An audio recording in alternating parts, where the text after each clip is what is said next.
नमस्कार। श्रीमती मोहरी देवी तापड़िया कन्या महाविद्यालय जसवंतगढ़ के इस यूट्यूब चैनल पर मैं प्रवक्ता हनुमान मल शर्मा आप सभी का हार्दिक स्वागत अभिनंदन करता हूं। प्यारे विद्यार्थियों, बीए द्वितीय वर्ष के पाठ्यक्रम के अंतर्गत हम हिंदी साहित्य विषय में ऋतुकालीन काव्य उसमें कवि वीरेंद्र जी के दोहों को हम पढ़ रहे हैं, व्याख्या कर रहे हैं। तो प्यारे विद्यार्थियों, आज हम इनके 12 नंबर से लेकर के 16 नंबर तक के जो दोहे हैं वो हम लेंगे। 11 तक हमने पढ़ लिए हैं। तो चलिए प्यारे विद्यार्थियों, आज हम इनकी व्याख्या करते हैं इन दोहों की। कि दान मान ओसर उमंग अपनी अपनी बान, छोटे छोटे गत कहीं मोटे माटी मान रे वृंदा मोटे माटी मान। तो प्यारे विद्यार्थियों, इस पद में वृंद कवि जी ने मनुष्य की अपने सामाजिक और भौतिक स्तर की क्षमता के अनुसार ही कार्य करने या व्यवहार करने की बात कही है। प्यारे विद्यार्थियों, अब देखिए कुछ शब्दार्थ देख लेते हैं। दान मने दान, मान मने सम्मान, मान सम्मान, मान सम्मान। अवसर मने अवसर के अनुसार। उमंग मने हंसी खुशी प्रसन्नता, हंसी खुशी प्रसन्नता पूर्वक जो जीवन है। अपनी अपनी बात, मान मैंने अपने अपने स्वभाव या फिर क्षमता के अनुसार है वो करनी चाहिए। देखिए बताएंगे आगे। छोटे छोटे, छोटे मैंने छोटे लोग, और छोटे मैंने छोटी जरूरतों को। गत कहीं मैंने संतुष्ट हो जाती है, अर्थात गत मैंने वैसे दशा होती है। यहाँ छोटी ज़रूरतों से अर्थ हो गया छोटी ज़रूरतों से वो संतुष्ट हो जाते हैं। और मोटे मोटे मैंने मोटे बड़े लोग, बड़े लोग ऐसे छोटी ज़रूरतों को वो मिट्टी के समान मानते हैं। मिट्टी के समान मान मैंने मानते हैं। देखिए अब इसका अर्थ हम देखते हैं। तो प्यारे विद्यार्थियों, वृंद कवि कहते हैं कि दान मान ओसर उमंग अपनी अपनी बान, और छोटे छोटे गत कहीं और मोटे माठी मान। अर्थात जो व्यक्ति जितना अधिक सुशिक्षित होगा, समर्थवान होगा, सामर्थ्यशाली होगा, वह व्यक्ति अपने सामर्थ्य अनुसार इस समाज में दान देता है, मान सम्मान को प्राप्त करता है और अच्छे अवसरों के साथ हंसी खुशी का जीवन है वो व्यतीत करता है। यानी व्यक्ति अपने स्वभाव, आदत, क्षमता के अनुसार ही अपनी अपनी बान का मतलब अपनी अपनी क्षमता, अपने अपने स्वभाव के अनुसार व्यक्ति है इस समाज में दान भी देने की क्षमता उसको होती है, दान देता है, मान सम्मान प्राप्त करता है और हंसी खुशी का जीवन है वो व्यतीत करता है। और जो छोटे लोग होते हैं, जो निम्न सोच वाले या छोटे जो लोग हैं, वो छोटे लोग छोटे गत कहीं यानी छोटी छोटी ज़रूरतों से ही संतुष्ट हो जाते हैं। यानी छोटे लोग हैं वो छोटी छोटी ज़रूरतों से संतुष्ट हो जाते हैं। और जो ऐसे लोग हैं, ऐसे लोग जो छोटी ज़रूरतों से संतुष्ट हो जाते हैं, इन लोगों को जो बड़े लोग हैं वो बड़े लोग इनकी छोटी छोटी ज़रूरतों की, इन आवश्यकता को ज़रूरत के अनुसार उनको मिट्टी के समान वो मानते हैं। यानी मोटे लोग हैं वो इन छोटे लोगों की ज़रूरतों को मिट्टी के समान मानते हैं।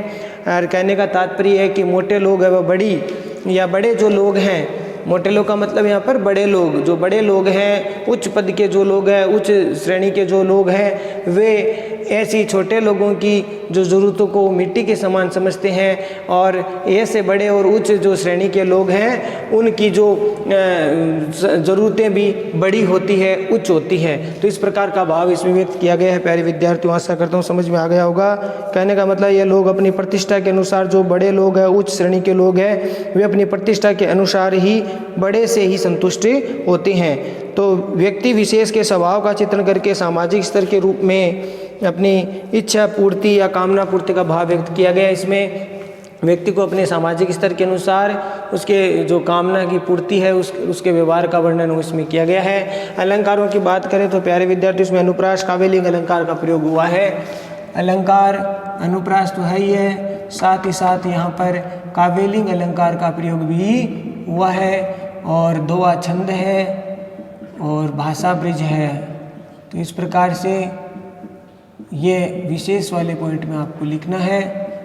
आशा करता हूँ ये पद समझ में आ गया होगा। अगला पद देखते हैं कि सुदृढ़ सूरि नाहिन चले, कायर लगी रन घात, देवल डिगे न पवन ते, जैसे ध्वज फहरात रे वृंदा, जैसे ध्वज फहरात। तो प्यारे विद्यार्थियों, इस पद में वृंद कवि जी है। प्रसंग आपको लिखना आता ही है। प्रस्तुत पद्यांश कवि वृंद जी द्वारा या प्रस्तुत दोहा कवि वृंद जी द्वारा रचित वृंद सतसई से उद्धृत है या अवतरित है। और इसमें प्यारे विद्यार्थियों, जो युद्ध क्षेत्र में जो पराक्रमी व्यक्ति है उसका उदाहरण दिया है कि युद्ध क्षेत्र में जो पराक्रमी वीर व्यक्ति है वह कभी भी अपने स्थान से जो है अस्थिर नहीं होता। अर्थात कायर व्यक्ति चाहे कितना ही प्रयास क्यों न करे, लेकिन युद्ध में पराक्रमी व्यक्ति अपनी दृढ़ता के साथ वो खड़ा रहता है और वह ऐसे कायर व्यक्ति की चाल को नाकाम कर देता है। तो देखिए यहाँ पर शब्दार्थ देखिए, सुदृढ़ माने सुदृढ़ मजबूत, सुदृढ़ यानी मजबूत, मजबूती के साथ सूर्य, सूर्य नाइन, सूर्य का अर्थ हो गया वीर पराक्रमी, पराक्रमी, नाहिन माने नहीं, चले माने चलता है यानी स्थिर रहता है यानी अस्थिर नहीं हो पाता, वो कभी भी अस्थिर नहीं होता। कायर लगी रन घात, कायर व्यक्ति, लगी माने लगता है या प्रहार करता है, प्रहार करता है। रन माने युद्ध क्षेत्र में, युद्ध क्षेत्र में घात लगा करके, घात लगाकर यानी चोरी छिप करके अगर वह जो पराक्रमी व्यक्ति पर प्रहार करता है युद्ध क्षेत्र में, तो भी जो वीर और पराक्रमी व्यक्ति होते हैं वह कभी भी अपने स्थान से डिगते नहीं हैं, अर्थात अपने स्थान पर अटल रहते हैं, मजबूती के साथ खड़े रहते हैं। ये बात इसमें बताई है। और देवल डिगे न पवन ते, देवल मने देवालय मंदिर, देवालय मने मंदिर, डिगे मने डिगती नहीं है, डिगते नहीं है या हिलते नहीं है, वहाँ से हिलते न मने नहीं है। पवन मने हवा से, ते मने से, पवन मने हवा, न मने नहीं, डिगे मने डिगते हैं, हिलते हैं, देवल मने मंदिर, जैसे ध्वज फहरात मने जैसे ध्वजा झंडा फहराता है, हिलता रहता है। अब देखिए यहाँ पर एक उदाहरण दिया है कि जो पराक्रमी व्यक्ति होता है, वीर होता है, वह व्यक्ति कभी भी अपने स्थान से कभी भी डिगता नहीं है। भले ही चाहे ये कायर व्यक्ति उस पर युद्ध क्षेत्र में घात लगाकर क्यों न प्रहार करे, लेकिन वह व्यक्ति कभी भी ऐसी कायर व्यक्ति के हमले से कभी भी क्या नहीं होता, परेशान नहीं होता, अपने स्थान से डिगता नहीं है। जैसे ये कोई मंदिर है, मैंने कोशिश की है, ये वैसे कोई मंदिर है और इस मंदिर में प्यारे विद्यार्थियों दो ध्वजा का उदाहरण दिया है कि देवल डिगे न यानी सुदृढ़ सुर नाहिन चले, कायर लगी रन घात, यानी युद्ध क्षेत्र में कायर व्यक्ति जो पराक्रमी व्यक्ति है, जो सुदृढ़ता मजबूती के साथ युद्ध क्षेत्र में आता है और उस पर अगर कायर व्यक्ति घात लगा करके भी प्रहार करता है तो भी वह सुर यानी जो पराक्रमी व्यक्ति है वो अपने स्थान से कभी डिगता नहीं है या अस्थिर नहीं होता, बड़ी सुदृढ़ता के साथ मजबूती के साथ खड़ा रहता है। और जैसे उसी प्रकार से जैसे देवल डिगे न पवन ते, जैसे हवा है, हवा के प्रभाव से मंदिर है कभी भी डिगता नहीं है, हवा के प्रभाव से, पवन ते मन हवा के कारण कभी भी मंदिर कभी डिगते नहीं है। जैसे ध्वज फहरात, केवल ध्वजाएं हवा के प्रहार से हिलती रहती है लेकिन मंदिर कभी भी हिलता नहीं है। तो मंदिर यहाँ पर प्यारे विद्यार्थियों किसका प्रतीक हो गया? मंदिर यहाँ पर वीर व्यक्ति का प्रतीक हो गया, वीर व्यक्ति का, पराक्रमी व्यक्ति का।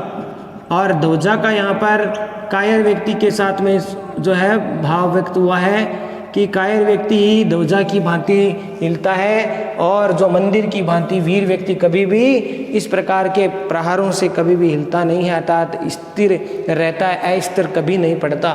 तो ये बात इसमें कही गई है प्यारे विद्यार्थियों, आशा करता हूँ समझ में आ गई होगी।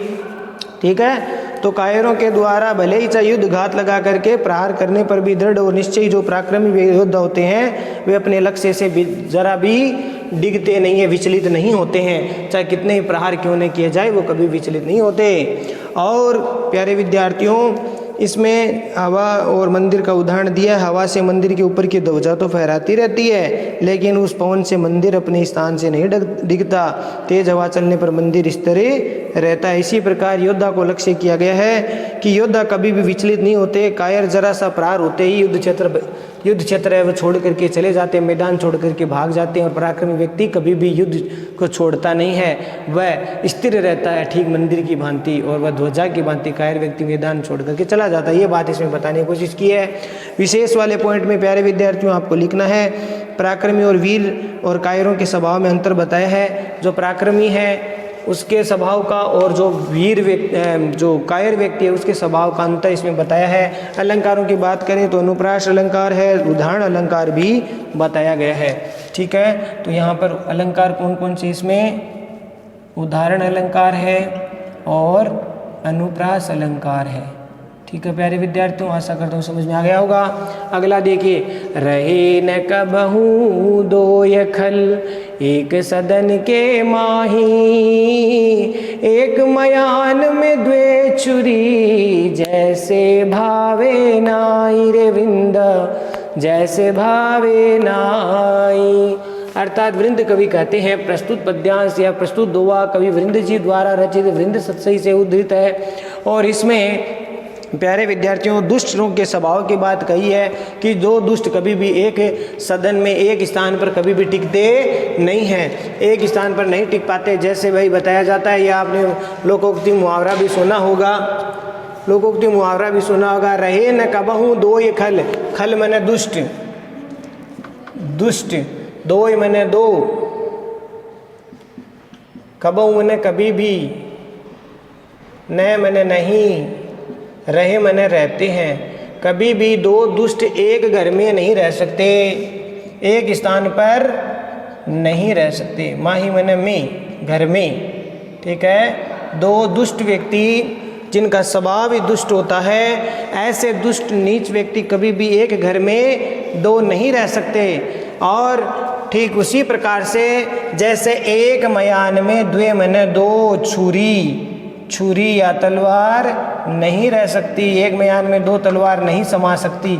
जैसे भावे नहीं, मैंने भाता नहीं है या फिर समाहित नहीं हो पाता, हो पाता। तो यहाँ पर बताया है कि एक मयान में जो है प्यारे विद्यार्थियों, एक मयान में दो तलवार कभी भी उसमें समा नहीं सकती। इसी बात को इसमें बताने की कोशिश की है। एक मयान में दो तलवार कभी भी समाहित नहीं हो सकती, ये बात इसमें बताने की कोशिश की है। ठीक है प्यारे विद्यार्थियों, आशा करता हूँ ये समझ में आ गया होगा आपको।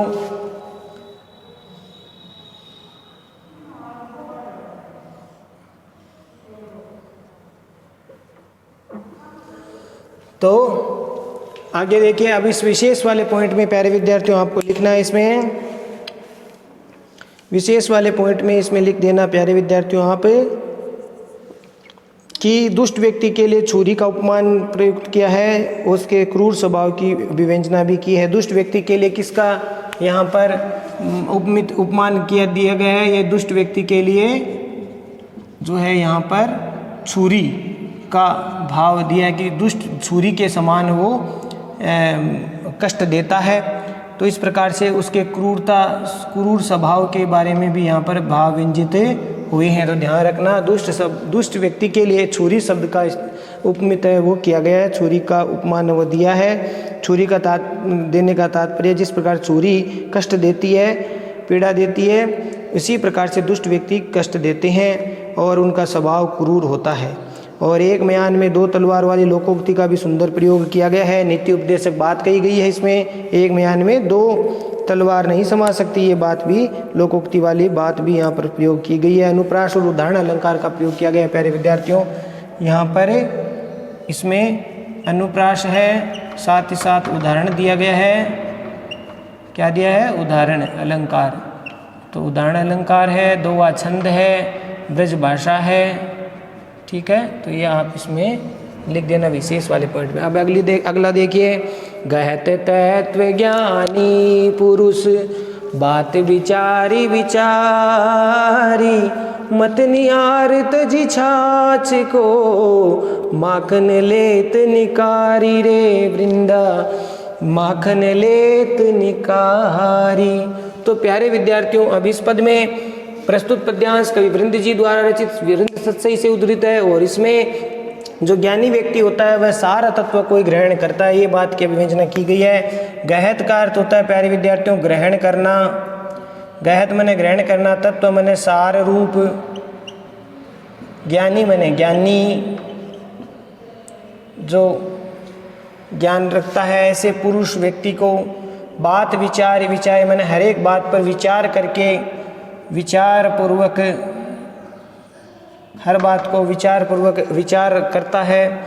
और जैसे मथनिहार का मतलब मथने वाला या बिलोने वाला, मथने वाला यानी जो बिलोना करता है, यहाँ पर मक्खन और ये बात वही है, बिलोने वाला, छाछ बिलोने वाला। तजी मैंने छोड़ता है, छोड़ देता है। छाछ को, छाछ शब्द यहाँ पर निरर्थकता के लिए कही है, छाछ को। माखन, माखन सार तत्व को, माखन यानी मक्खन। लेत मैंने लेता है, निकारी मैंने निकाल। तो प्यारे विद्यार्थियों यहाँ पर बात कही है कि जिस प्रकार से जो माखन निकालने वाला व्यक्ति होता है वह जैसे सार तत्व को जो है ग्रहण करता है,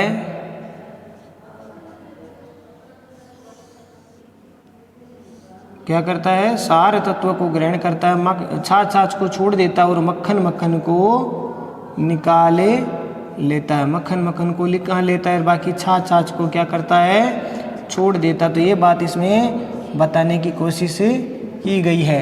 तो देखिए प्यारे विद्यार्थियों कि गहत तत्व ज्ञानी पुरुष बात विचारी विचारी, गहत तत्व ज्ञानी पुरुष बात विचारी विचारी और मत निहार तजी छाछ को माखन लेत निकारी। अर्थात जो ज्ञानी पुरुष होते हैं वह हर एक बात पर विचार करते हैं और विचार पूर्वक हर बात को विचार करके फिर सार तत्व को ग्रहण करते हैं। यानी ज्ञानी पुरुष है वो प्यारे विद्यार्थियों हर बात पर विचार करते हैं और विचार करने के बाद ही उसके सार तत्व को क्या करते हैं, गहत तत्व ज्ञानी यानी ग्रहण करते हैं। कौन से, सार तत्व को ग्रहण करते हैं। हर एक बात को यूं ही वो नहीं मानते, पहले बात को सुनते हैं, समझते हैं, उस पर विचार करते हैं, विचार मनन चिंतन करने के बाद में उस बात के सार तत्व को ग्रहण करते हैं, उसके बाद ही उस बात को महत्व देते हैं। ये जैसे उसी प्रकार से जैसे मथ निहार तजी छाछ को माखन लेत निकार, जैसे मथने वाला, मत निहार यानी जो छाछ बिलोने वाला है, मक्खन निकालने वाला जो बिलोने वाला है वह व्यक्ति जैसे छाछ निरर्थक जो वस्तु छाछ है उसको छोड़ देता है और मक्खन यानी जो सार तत्व उसको ग्रहण कर लेता है या निकाल लेता है। तो मक्खन की अधिक कीमत है, सार तत्व है उसको जो नवनीत है मक्खन है उसको निकालता है और छाछ जो निरर्थक है उसको वो छोड़ देता है। तो ऐसे ही वह हर एक बात से अच्छी बातों को ग्रहण करता है और बुरा जो भाव है, बुरी जो बातें हैं उसको वो छोड़ देता है, त्याग देता है। तो इस प्रकार से यहाँ पर सार रूप को ग्रहण करने की बात कही गई है। आशा करता हूँ समझ में आ गया होगा। विशेष वाले पॉइंट में ज्ञानी पुरुष के लिए मथनिहार उपमान का नवीनतम प्रयोग किया गया है, ध्यान रखना। मथनिहार के लिए जो मथनिहार शब्द है वो किसके लिए काम में लिया है, ज्ञानी पुरुष के लिए काम में लिया, ध्यान रखना। ज्ञानी पुरुष के लिए मथनिहार शब्द का प्रयोग उपमित किया गया, नवीन व्यंजना है। अनुप्रास, विप्सा और दृष्टांत अलंकार का प्रयोग किया गया है। प्यारे विद्यार्थियों यहाँ लिख रहा हूँ मैं, अनुप्रास, दृष्टांत और यहाँ पर विप्सा अलंकार का भी प्रयोग हुआ है। भाषा ब्रिज है, 2 छंद है, अनुप्रास दृष्टांत विप्सा अलंकार का प्रयोग है, 2 छंद है, ब्रिज भाषा है। चलिए प्यारे विद्यार्थियों अगला पद देखते हैं। कि विद्या लक्ष्मी पुरुष पे होए नहीं एक ठाए, नाइन सुख द्वे सोती में पिए पे एक ही जाए रे वृंदा, पिए पे एक ही जाए। तो प्यारे विद्यार्थियों, इस पद में कवि वृंद जी कहते हैं, प्रस्तुत पद्यांश या दोहा कवि वृंद जी द्वारा रचित वृंद सतसई से उद्धृत है और इसमें विद्या, ज्ञान और धन का परस्पर विरोधी भाव चित्रण है वो किया गया है। लक्ष्मी और सरस्वती का विरोधाभास यहाँ पर बताने की कोशिश की गई है। देखो किस प्रकार से कि विद्या यानी ज्ञान और विद्या यानी सरस्वती, लक्ष्मी यानी धन और लक्ष्मी माने लक्ष्मी, ठीक है, धन दौलत। पुरुष पे यानी पुरुष पे मैंने पुरुष के साथ या जिस पुरुष के पास में विद्या और लक्ष्मी दोनों है, हो या नहीं एक ठाए मैंने दोनों, हो मैंने होती है, एक ठाए मैंने एक स्थान पर कभी नहीं रह सकती, ये बात कही जा रही है। वृंद जी ने बताया है, नाइन सुख द्वेष होती में यानी नाइन मैंने नहीं सुख दे सकती है, सुख विलास दे सकती है, द्वे मैंने दो, सोती मैंने सोत, दो सोत कभी भी मनुष्य को एक सुख नहीं दे सकती। पिए पे एक ही जाए यानी अपने प्रियतम के पास तो केवल या प्रियतम के हृदय में प्रियतम में एक ही जाए माने एक ही सुख भोग कर सकती है, ठीक है, या उसको महत्व दे सकती है। देखिए कैसे, विद्या लक्ष्मी पुरुष पे हो या नहीं एक ठाए, जैसे इसमें बताया है कि वृंद सतसई ने एक तरह वृंद सतसई में कवि वृंद जी ने बताया है कि लक्ष्मी और जो विद्या सरस्वती है उसका परस्पर विरोध रूप होता है। ये दर्शाते हुए कह रहे हैं, एक व्यक्ति के पास में एक समय में विद्या यानी जो सरस्वती, एक व्यक्ति के पास में एक समय में विद्या या सरस्वती या लक्ष्मी या धन दौलत कभी एक साथ नहीं रह सकते। क्यों नहीं रह सकते? क्योंकि उनमें परस्पर विरोध का या ढाह का भाव होता है। भाव ये है कि सरस्वती और लक्ष्मी में परस्पर ईर्ष्या का भाव रहता है। इस कारण से जिसके पास विद्या रहती है उसके पास लक्ष्मी धन संपत्ति नहीं रहेगी। हालांकि ये बात अभी आज के समय में ये तर्क थोड़ा मैं ठीक नहीं मानता हूँ, क्योंकि जिसके पास विद्या है, ज्ञान है, उसके पास धन भी होता है। लेकिन शायद वृंद जी ने यह भाव इसीलिए कहा होगा कि कई बार ज्ञान के कारण जब धन की प्राप्ति हो जाती है तो धन का क्या पता, धन के कारण वो अज्ञानी भी बन जाता है। तो इस प्रकार से शायद ये भाव रहा होगा उनका। और इसमें कहा गया है कि भाई सरस्वती और विद्या परस्पर क्या है, इनके बीच में ईर्ष्या का स्वभाव रहता है। और जिसके पास विद्या होती है, लक्ष्मी होती है, विद्या होती है, उसके पास धन संपदा नहीं होती, लक्ष्मी नहीं होती, और धन होता है तो विद्या नहीं होती। तो इस प्रकार से सरस्वती और लक्ष्मी के इसे सोतिया या ढाह वाला स्थिति रहती है। साथ में कवि ये कहना चाहते हैं कि जैसे एक प्रियतम के पास में कभी दो पत्नियां एक साथ सुख विलास वो नहीं दे सकती, दोनों में ईर्ष्या भाव होता है, सोतन का व्यवहार होता है, इसलिए कभी भी एक पुरुष को दो स्त्रियां सुख नहीं दे सकती। उससे केवल एक ही स्त्री सुख है वो दे सकती है, उसके जीवन में आनंद की जो तृप्ति है वो कर सकती है। दो स्त्रियां कभी भी आपस में जो उनके बीच में ईर्ष्या का भाव होता है, इसीलिए वह प्रियतम को कभी भी सुख नहीं दे सकती। तो इस प्रकार का भाव यहाँ पर व्यक्त हुआ है। ठीक है, उनमें से केवल एक ही प्रियतम के पास रहती है और दो स्त्रियां तो क्या होती है, अगर होती है तो अनेक मुसीबतों की जनक हो जाती है, अनेक मुसीबतों का कारण बन जाती है। इसीलिए जो है पुरुष के एक ही स्त्री जो है उसका जीवन है सुधारती है, उसके जीवन में सुख भोग है वो उसमें होता है। इस प्रकार से यहाँ पर भाव व्यक्त हुआ है। विशेष वाले पॉइंट में प्यारे विद्यार्थियों आप इसमें लिख लेना, लोक आस्था का भाव व्यक्त हुआ है। विद्वान बताया गया है कि जिस प्रकार से विद्वान धनवान नहीं होता और जो धनवान होता है वह विद्वान नहीं होता। कई लोग बहुत ज़्यादा पैसे वाले तो होते हैं लेकिन पढ़े लिखे नहीं है, ज्ञानी नहीं है, और कई लोग ज्ञानी तो खूब है लेकिन उनके पास धन नहीं है। तो इस प्रकार का भाव यहाँ पर व्यक्त हुआ है।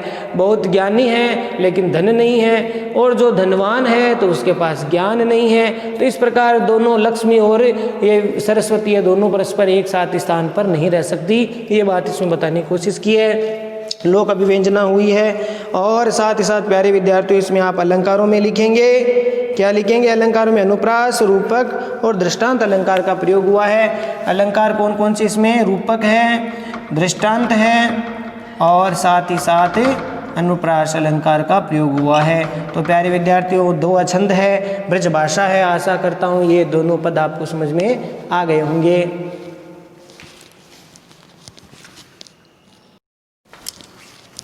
तो प्यारे विद्यार्थियों आज के लिए बस इतना ही। अगली वीडियो में फिर हाजिर होंगे। वृंद जी के आगे के जो दोहे हैं उनकी व्याख्या को लेकर के। तब तक के लिए इन दोहों की व्याख्याओं को पढ़िए, नोट्स बनाइए, याद कीजिए इनको। प्यारे विद्यार्थियों इनको ज़्यादा से ज़्यादा याद कीजिए, नोट्स बना करके आप याद कीजिए, परीक्षा में काम आए, आपके बहुत आवश्यक है ये। और चैनल को लाइक, शेयर और सब्सक्राइब करना ना भूलें। जय भारत, जय हिंदी। धन्यवाद विद्यार्थियों।